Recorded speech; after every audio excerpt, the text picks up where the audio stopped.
ব্ৰহ্মপুত্ৰত চীনৰ বৃহৎ জলবিদ্যুৎ বান্ধ ব্ৰহ্মপুত্ৰত চীনত জনাজাত আৰু ব্ৰহ্মপুত্ৰ চীনত জনাজাত ইয়াৰলুং চাংপো নামেৰে আৰু চীনৰ ভাগত থকা ব্ৰহ্মপুত্ৰৰ বুকুতে বৃহৎ জলবিদ্যুৎ বান্ধ নিৰ্মাণ আৰম্ভ কৰিছে ৰঙা চীনে শনিবাৰে তিব্বত অঞ্চলত এই প্ৰকল্পৰ আধাৰশিলা স্থাপন কৰা হয় এই প্ৰকল্পই নামনি দিশত অৱস্থিত অসমত গুৰুতৰ প্ৰভাৱ পেলোৱাৰ আশংকা ঘনীভূত হৈছে চীনৰ চৰকাৰী সংবাদ সংস্থা সিনহুৱাই জনোৱা মতে আধাৰশিলা স্থাপন অনুষ্ঠানত কেন্দ্ৰীয় সংস্থা চৰকাৰী উদ্যোগ অভিযন্তা স্থানীয় প্ৰতিনিধিৰ সৈতে চীনৰ প্ৰধানমন্ত্ৰী লি কিয়াঙে অংশগ্ৰহণ কৰে ইয়াৰলুং চাংপো নদীৰ লোৱাৰ ৰিচ জলবিদ্যুৎ প্ৰকল্প নামৰ এই বান্ধ প্ৰকল্পটোত 5টা কেস্কেড বিদ্যুৎ কেন্দ্ৰ নিৰ্মাণ কৰা হৈছে ইয়াৰ লক্ষ্য হৈছে নদীখনৰ প্ৰাকৃতিকভাৱে বক্ৰ কিছু অংশক পোন কৰা আৰু সুৰংগৰ মাজেৰে পানীক অন্য দিশলৈ ঠেলি পঠিওৱা প্ৰায় 1.2 ট্ৰিলিয়ন ইউৱান অৰ্থাৎ প্ৰায় 167.8 বিলিয়ন ডলাৰ ব্যয় সাপেক্ষে নিৰ্মাণ কৰা হ'ব এই জলবিদ্যুৎ বান্ধ চীনে উল্লেখ কৰিছে যে ইয়াতে উৎপাদিত বিদ্যুৎ মূলতঃ চীনৰ বাহিৰত ব্যৱহাৰ কৰা হ'ব লগতে তিব্বতৰ স্থানীয় প্ৰয়োজনীয়তাও পূৰণ কৰা হ'ব এই পদক্ষেপে নামনিত অৱস্থিত অসমত আতংকৰ সৃষ্টি কৰিছে ভাৰতীয় বিষয়াসকলে আশংকা কৰিছে যে এই বান্ধটোৱে ব্ৰহ্মপুত্ৰৰ পানীৰ প্ৰবাহ কৃষি আৰু পৰিৱেশ ভাৰসাম্যত প্ৰভাৱ পেলাব যদিহে ইয়াৰ ফলত ব্ৰহ্মপুত্ৰৰ প্ৰবাহত কোনো ধৰণৰ বিঘিনি ঘটে তেন্তে খেতি আৰু দৈনন্দিন জীৱনত নদীখনৰ ওপৰত নিৰ্ভৰশীল লাখ লাখ লোকৰ ক্ষতি হ'ব পাৰে ভাৰতে চীনক এই বিষয়টো কেইবাবাৰো উত্থাপন কৰিছে 2023 চনৰ শেষৰ ফালে চীনে প্ৰথমবাৰৰ বাবে মথাউৰিৰ পৰিকল্পনা ঘোষণা কৰাৰ পিছত ভাৰতে অধিক পৰামৰ্শৰ বাবে আহ্বান জনাইছিল চলিত বৰ্ষৰ 27 মাৰ্চত বৈদেশিক পৰিক্ৰমা ৰাজ্যিক মন্ত্ৰী কীৰ্তি বৰ্ধন সিঙে সংসদত কৈছিল যে ভাৰতে চীনক নামনিৰ দেশসমূহৰ স্বাৰ্থক সন্মান কৰাৰ আহ্বান জনাইছে জানুৱাৰী মাহত বৈদেশিক সচিব বিক্ৰম মিশ্ৰীৰ বেইজিং ভ্ৰমণৰ সময়তো আলোচনা হৈছিল এই বিষয়ত নদী সম্পৰ্কীয় বিষয়সমূহ আলোচনাৰ বাবে 2006 চনত বিশেষজ্ঞ পৰ্যায়ৰ বৈঠক অনুষ্ঠিত কৰিবলৈ দুয়োপক্ষই সন্মতি প্ৰকাশ কৰিছিল ভাৰতে চীনক জলবিজ্ঞানৰ তথ্য বিনিময় পুনৰ আৰম্ভ কৰাৰো দায়িত্ব দিছিল যেটো নদীৰ প্ৰবাহ পৰিচালনা আৰু বান সজাগতাৰ বাবে অতি প্ৰয়োজনীয় চলিত সপ্তাহৰ আৰম্ভণিতে বেইজিঙত বৈদেশিক পৰিক্ৰমা মন্ত্ৰী এছ জয়শংকৰে চীনৰ ৰাষ্ট্ৰপতি সি জিনপিং আৰু বৈদেশিক মন্ত্ৰী ৱাং ইক সাক্ষাৎ কৰিছিল তেওঁ পাৰস্পৰিক সন্মান আৰু সংবেদনশীলতাৰ ভিত্তিত সুস্থিৰ সম্পৰ্ক গঢ়ি তুলিবলৈ জল সহযোগিতাকে ধৰি দীৰ্ঘদিনীয়া সমস্যাসমূহ সমাধানৰ প্ৰয়োজনীয়তাৰ ওপৰত গুৰুত্ব আৰোপ কৰিছিল কিন্তু ইমানৰ পাছতো ৰঙা চীনে উদঙাই দিলে নিজৰ চিৰাচৰিত চৰিত্ৰ চীনৰ বান্ধক লৈ কিছুদিন পূৰ্বে প্ৰতিক্ৰিয়া প্ৰকাশ কৰিছিল অসমৰ মুখ্যমন্ত্ৰী হিমন্ত বিশ্ব শৰ্মাই শুনাব বিচাৰিছো This matter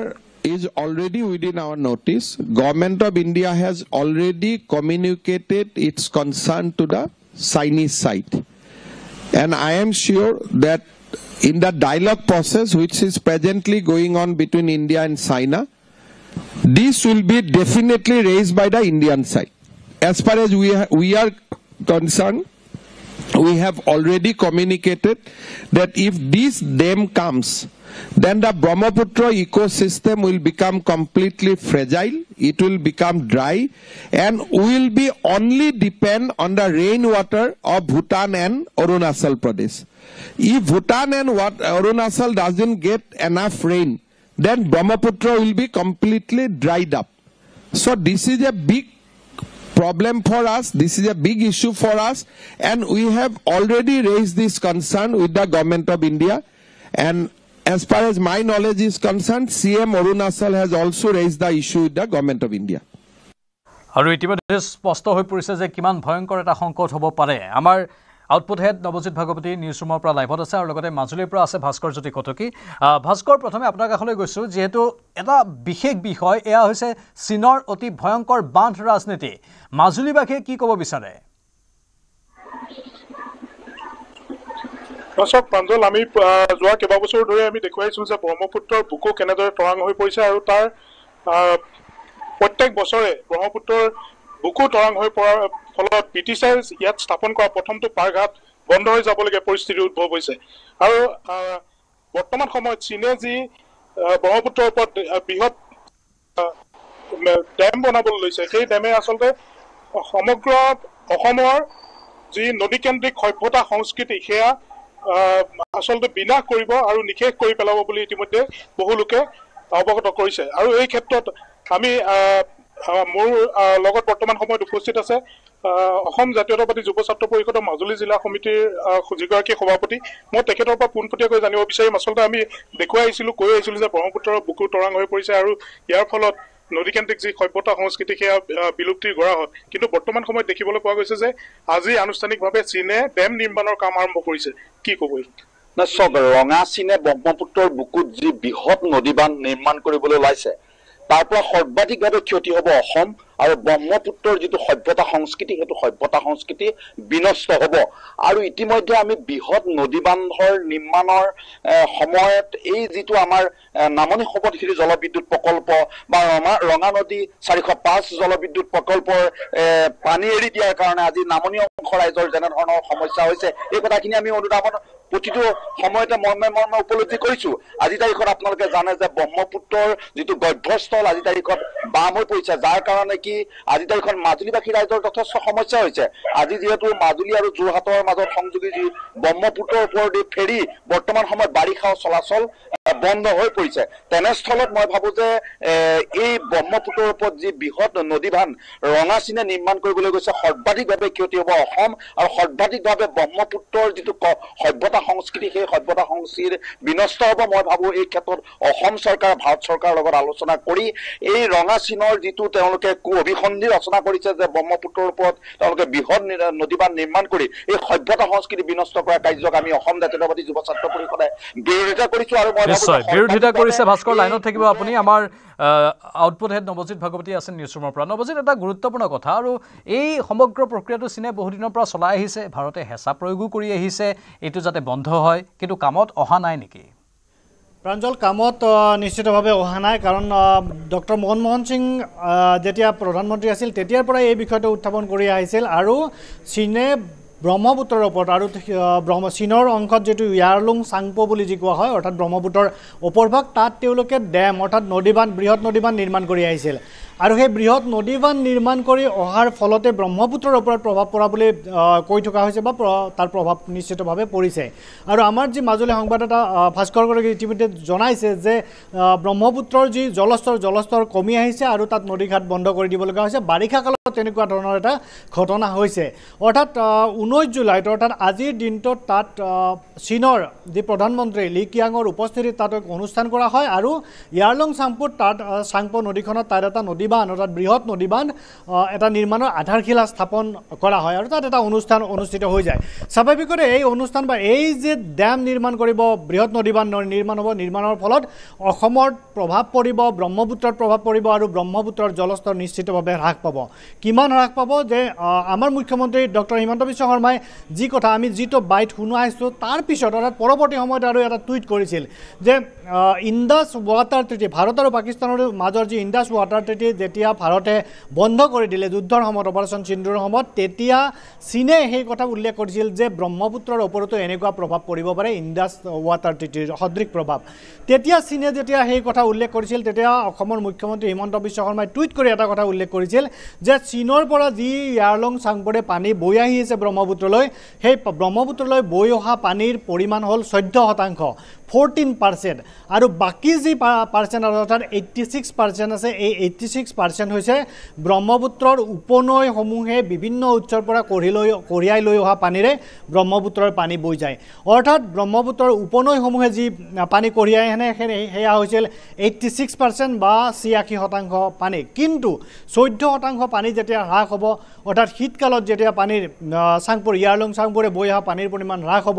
গতিকে তেতিয়া কিন্তু তাত অসমৰ ওপৰত প্ৰভাৱ পৰিব অসমৰ ব্ৰহ্মপুত্ৰৰ ওপৰত প্ৰভাৱ পৰিব তাৰ সমান্তৰালকৈ বাংলাদেশতো প্ৰভাৱ পৰিব অৰ্থাৎ চীনৰ এই কাৰ্য কওঁ বা আমি দুষ্কাৰ্য বুলি কওঁ প্ৰাঞ্জল যে এই কাৰ্য আৰু দুষ্কাৰ্যৰ পৰা কিন্তু প্ৰভাৱ পৰিব অৰুণাচল প্ৰদেশ অৰ্থাৎ ভাৰতৰ প্ৰভাৱ পৰিব ভাৰতৰ ভিতৰত অৰুণাচল প্ৰদেশ আৰু অসমত স্পষ্টকৈ প্ৰভাৱ পৰিব আৰু তাৰ উপৰি প্ৰভাৱ পৰিব বাংলাদেশত গতিকে এই কথা অৰ্থাৎ চীনৰ এই নদীবান্ধ নিৰ্মাণৰ ফলত এই দুখন দেশৰ ক্ষতিগ্ৰস্ত নিশ্চিতভাৱে হ'ব আৰু ব্ৰহ্মপুত্ৰক লৈ যিহেতু অসমৰ সভ্যতা সংস্কৃতি গঢ়ি উঠিছে তাৰ ইক'লজিকেল এটা ছিষ্টেম আছে এই ইক'লজিকেল ছিষ্টেমৰ এটা পৰিৱেশ তন্ত্ৰৰ এটা প্ৰভাৱ পৰিব আৰু তাৰ লগতে এটা নেতিবাচক প্ৰভাৱ পৰিব ইয়াৰ নিশ্চয় বৰ গুৰুতৰ প্ৰভাৱৰ কথা আপুনি সদৰি কৰিছে ভাৰত চৰকাৰে যি পদক্ষেপ লৈছে এই সমগ্ৰ প্ৰক্ৰিয়াটোক যাতে আন্তঃৰাষ্ট্ৰীয় পৰ্যায়ত আলোচনাৰ মাজেৰে সমাধান কৰিব পাৰি এই প্ৰক্ৰিয়াবোৰে কিমান কামত আহিব আহিব পাৰে সম্ভাৱনা কিমান আছে ভাৰতৰ পৰা চেষ্টা কৰি থকা হৈছে অৰ্থাৎ বিগত সপ্তাহত অৰ্থাৎ চলিত এই সপ্তাহৰ আৰম্ভণিৰ ফালে আমাৰ বিদেশ মন্ত্ৰী এছ জয়শংকৰে চি জিনপিঙক লগ পাইছিল অৰ্থাৎ চীনৰ ৰাষ্ট্ৰপতি চি জিনপিঙক লগ পোৱাৰ সময়ত অৰ্থাৎ আন ইছ্যুৰ সৈতে এই কোঅপাৰেশ্যন এই সহযোগিতা ৱাটাৰ কোঅপাৰেশ্যনৰ বিষয়টো উত্থাপন কৰিছে কিন্তু এই দিশত অৰ্থাৎ দ্বিপাক্ষিকভাৱে আলোচনাসমূহ চলি থাকিব আৰু চীনে নিজৰ স্বাৰ্থত সাধাৰণতে ব্যৱস্থা গ্ৰহণ কৰি গৈ থাকে অৰ্থাৎ আন দেশৰ কিবা ক্ষতি হওক বা নহওক তালৈ ভ্ৰক্ষেপ চীনেই নকৰে সেয়া ভাৰতেই হওক বা আন দেশেই হওক মাত্ৰ চীনে নিজৰ পক্ষত আহৰণ কৰিব লাগে যিকোনো সম্পদক যিকোনো লাভ হওক তেওঁলোকে অৰ্জন কৰিব লাগে সেই দিশত চীনে কাম কাজ কৰি থাকে আৰু ভাৰতৰো যদি তেনেকুৱা হ'লেহেঁতেন ভাৰতে সাধাৰণতে ডেম নিৰ্মাণ কৰে বা নদীবান্ধ নিৰ্মাণ কৰিলেহেঁতেন বা কৰে আৰু ইণ্ডাছ অৰ্থাৎ যি সিন্ধু নদীত ঠিক তেনেধৰণৰ ঘটনা সংঘটিত হৈ আহিছে যদিও ভাৰতে পূৰ্বৰ অৰ্থাৎ এই পূৰ্বৰ যি চুক্তি আছিল সেই চুক্তিত অধিক উদাৰ হৈ পাকিস্তানৰ দৰে এখন শত্ৰু ৰাষ্ট্ৰক অধিক উদাৰতাৰে পানী যোগান ধৰি আহিছিল যিহেতু চীন ইমান উদাৰ নহয় বুলি আমি জানো গতিকে চীনে ভাৰতৰ প্ৰতি তেনেকুৱা এক মনোভাৱ পোষণ কৰাৰ সম্ভাৱনা তেনেই ক্ষীণ গতিকে তেনেস্থলত চীনে নিশ্চিতভাৱে তাত নদীবান্ধ নিৰ্মাণ কৰিব তেওঁলোকৰ বিদ্যুৎ উৎপাদন কৰিব যিমান লাগে যিমান পৰিমাণৰ পাৰি তেওঁলোকে উৎপাদন কৰাৰ চেষ্টা কৰিব আৰু ভাৰতৰ যদি লোকচান হয়ও তাত তেওঁলোকে ভ্ৰক্ষেপ নকৰে মানে চীন অতি স্বাৰ্থপৰ হৈ পৰিছে আৰু সেই অতি স্বাৰ্থপৰতা এতিয়া ভাৰতৰ বাবে বিপদ আনিব নেকি তাক লৈ এতিয়া সকলো সংশয়ত ভুগিছে ভাস্কৰ জ্যোতি কটকী যিহেতু আপুনি ইতিমধ্যে মাজুলীবাসীৰ একাংশৰ সৈতে কথা পাতিলে তেওঁলোকৰ প্ৰতিক্ৰিয়া আমি শুনিছোঁ এতিয়া সকলোৰে মাজত চিন্তা দুশ্চিন্তা বৃদ্ধি পাইছে আৰু কোন কোন আছে আপোনাৰ সৈতে ভাস্কৰ যদি শুনি আছে আপুনি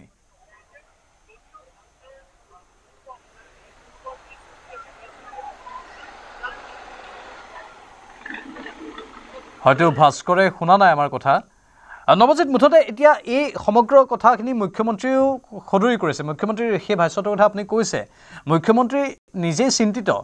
আজিৰ পৰা অৱশ্যে কিছুদিন পূৰ্বে আন এটা অসমীয়াটো মুখ্যমন্ত্ৰীয়ে বাইট দিছিল তেতিয়া অৱশ্যে তেওঁ বৰ বেছি চিন্তা ব্যক্ত কৰা নাছিল কিন্তু এইটো বাইটত মুখ্যমন্ত্ৰীৰ চিন্তা আমি পোনপটীয়াকৈ দেখিব পাইছোঁ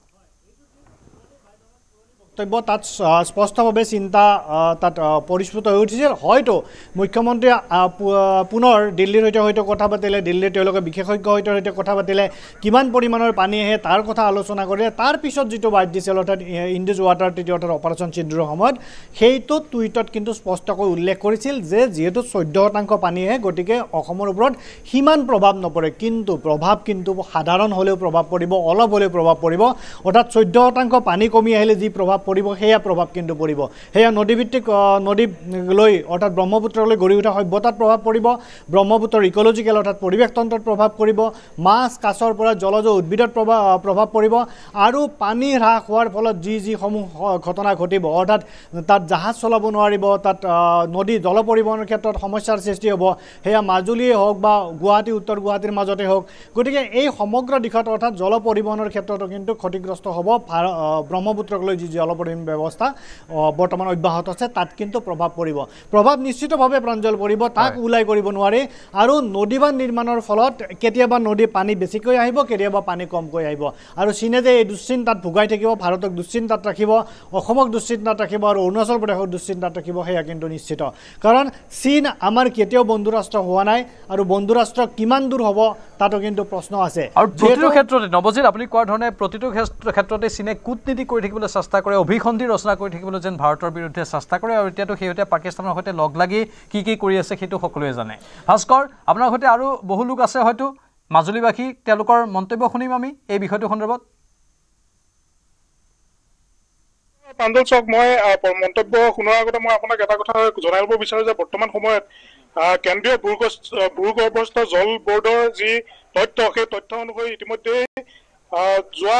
13 বছৰ ধৰি 2013 চনৰ পৰা এই সময়খিনিত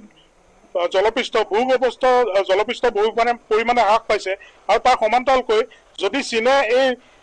ডেম নিৰ্মাণ কৰে যি আজি আনুষ্ঠানিকভাৱে ইতিমধ্যে আৰম্ভ কৰা হৈছে এই ডেমৰ ফলত কিন্তু সমগ্ৰ অসমখন মৰুময় হৈ পৰিব বুলি ইতিমধ্যে মাজুলীবাসীয়ে মন্তব্য কৰিছে আৰু ইয়াৰ সমান্তৰালভাৱে মই পুনৰ মাজুলী জিলা জাতীয়তাবাদী যুৱ ছাত্ৰ পৰিষদৰ সভাপতিগৰাকীৰ পৰা জানিম আচলতে বৰ্তমান সময়ত যি চীনে এই ব্ৰহ্মপুত্ৰক লৈ যি বৰ্তমান সময়ত ডেম নিৰ্মাণ কৰিবলৈ লৈছে সেয়া আচলতে কেনেধৰণৰ প্ৰভাৱ পৰিব বা পৰৱৰ্তী সময়ত অসমখনৰ কি পৰিৱেশ সৃষ্টি হ'ব? চাওক, আমি সকলোৱে জানো যে ব্ৰহ্মপুত্ৰখন হৈছে অসমৰ এটা স্বাভিমান সভ্যতা সংস্কৃতি। আজি সমগ্ৰ অসমখনৰ বা আজি ইয়াৰ যিটো সমতল, আজি ব্ৰহ্মপুত্ৰখন এটা ভাৰসাম্য নিয়ন্ত্ৰণ কৰি থাকে। গতিকে চীনে যদি সেই বৃহৎ নদী বান্ধ নিৰ্মাণ কৰে, সেই সমগ্ৰ পানী ব্ৰহ্মপুত্ৰত পৰিব। ব্ৰহ্মপুত্ৰখন যিহেতু আমি সকলোৱে কৈছো যে ব্ৰহ্মপুত্ৰৰ আজি তাৰিখত ভূগৰ্ভ বাম হৈছে, যাৰ কাৰণে আপোনাৰ সমগ্ৰ এই যিটো সভ্যতা সংস্কৃতিত বৰ্তমান সময়ত এটা সমস্যাৰ সৃষ্টি হৈছে। গতিকে মই ভাবো যে এই গোটেই বিষয়টো এটা আন্তঃৰাষ্ট্ৰীয় পৰ্যায়ত এটা মীমাংসা হ'ব লাগিব। গতিকে ভাৰত চৰকাৰে এই বিষয়টোৰ ওপৰত গুৰুত্ব সহকাৰে বিবেচনা কৰিব লাগে আৰু চীনৰ যিটো অভিসন্ধি, অভিসন্ধিক কেতিয়াও তেওঁলোকক বাস্তৱ ৰূপ দিবৰ কাৰণে চৰকাৰে ব্যৱস্থা গ্ৰহণ কৰিবলৈ দিব নালাগে। গতিকে এই ক্ষেত্ৰত আন্তঃৰাষ্ট্ৰীয় পৰ্যায়ত এটা আলোচনা কৰি এই বৃহৎ নদী বান্ধ বন্ধ কৰিব লাগে। আৰু মই ভাবো যে সৰ্বাধিকভাৱে অসম ক্ষতি হ'ব আৰু অসমৰ বুকুৰ মাজেদি যোৱা যিখন ব্ৰহ্মপুত্ৰ, যিটো অসমৰ স্বাভিমান সভ্যতা সংস্কৃতিক আজি তাৰিখত ধৰি ৰখা এই ব্ৰহ্মপুত্ৰৰ দাঁতিকাষৰীয়া আজি মাজুলী হওক, লখিমপুৰ, ধেমাজি, কাজিৰঙা, ডিব্ৰুগড়, সমগ্ৰ মধ্য অসমৰ সমগ্ৰ দাঁতিকাষৰীয়া ৰাইজৰ যিটো জলপ্ৰবাহ সৃষ্টি হ'ব। আজি তাৰিখত দেখিছে যে ৰঙা নদী 405 মেগাৱাট জলবিদ্যুৎ প্ৰকল্পেদি পানী এৰি দিয়াৰ কাৰণে নামনি অংশ ৰাইজ মৃত্যুমুখত পৰিছে। আজি তাৰিখত কৃষিভূমি ধ্বংস হৈছে। আৰু তাৰ উপৰঞ্চি আপোনালোকে দেখিছে যে নামনি সোৱণশিৰি জলবিদ্যুৎ প্ৰকল্প, যিটো 2000 মেগাৱাট জলবিদ্যুৎ প্ৰকল্প, তাৰ পৰা পানী এৰি দিলে কেনে অৱস্থা হ'ব, সেই কথাখিনি আজি তাৰিখত নামনি অংশ ৰাইজ আজি তাৰিখত এটা সংশয়ত আছে। তেনেস্থলত যদি আকৌ চীনে সেই বৃহৎ নদী বান্ধ যদি নিৰ্মাণ কৰি দিয়ে, মই ভাবো যে অসমখন সম্পূৰ্ণৰূপে চাৰখাৰ হ'ব। এই ক্ষেত্ৰত ভাৰত চৰকাৰে উদ্বিগ্নতাৰে এই বিষয়টো আন্তঃৰাষ্ট্ৰীয় পৰ্যায়ত আলোচনা কৰি অসমখন বা ব্ৰহ্মপুত্ৰৰ যিটো স্বাভিমান, এই স্বাভিমান অসমৰ যিটো স্বাভিমানী যিটো সত্তা, এই সত্তাটোক জীয়াই ৰাখিবৰ কাৰণে চৰকাৰে বিহিত ব্যৱস্থা গ্ৰহণ কৰিব লাগে। আৰু ৰঙা চীনক কোনোপধ্যে বৃহৎ নদী বান্ধ নিৰ্মাণ কৰিবলৈ ভাৰত চৰকাৰে দিব নালাগে। এই ক্ষেত্ৰত কঠোৰৰ পৰা কঠোৰতম ব্যৱস্থা গ্ৰহণ কৰিবৰ কাৰণে আমি অসম জাতীয়তাবাদী যুৱ ছাত্ৰ পৰিষদে অসম চৰকাৰ, ভাৰত চৰকাৰক এই বিষয়টো আন্তঃৰাষ্ট্ৰীয় পৰ্যায়ত মীমাংসা কৰিবৰ কাৰণে দাবী জনাইছো। ধন্যবাদ জনাইছো ভাস্কৰ, লগতে ধন্যবাদ নৱজিৎ ভাগৱতী।